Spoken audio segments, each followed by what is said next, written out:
This exercise is great for progressing into a loaded quad stretch.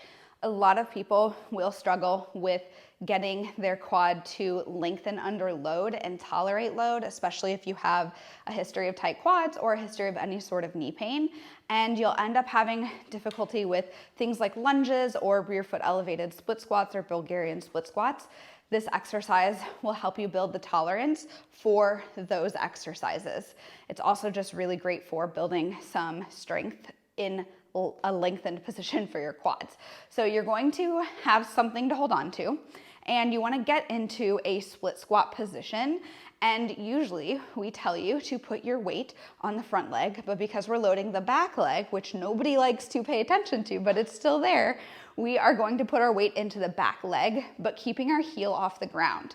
Then from here, we are going to lean back into this leg as we lower our knee to the ground, pause for the prescribed amount of time, and then come back by, again, keeping our weight back here.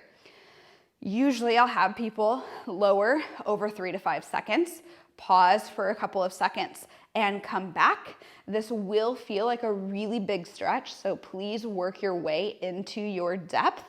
Don't push into it a ton at first because it's a lot of load all at once, and if you are not used to stretching your quads, this can be a lot of load. So we want to lean back as we're going into it, pushing that knee down through our toes and coming back up. What a lot of people will do in this exercise is stay forward and just kind of stay more vertical. The more you lean back, the more you're stretching into your hip flexors, the more you're stretching your quad up here in your hip, and the more load you're gonna get in through this back knee. So if it's too much, you can take off the load by not leaning back as much.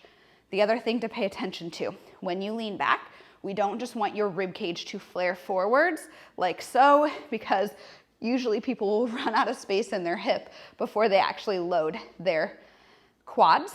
And if you do that, we are forgetting about the pelvis, and the pelvis is where your quads attach. So if you want to really stretch your quads, we need to keep the bottom of your rib cage and the top of your pelvis connected as you lean back as one, kind of like a matrix move, and then push back forward. And that is going to be the exercise. Start slow. Progress is going to be, you can lean a little bit more back, you can get a little bit more deep, or it just feels less miserable through your quads. All of those things are signs of progress.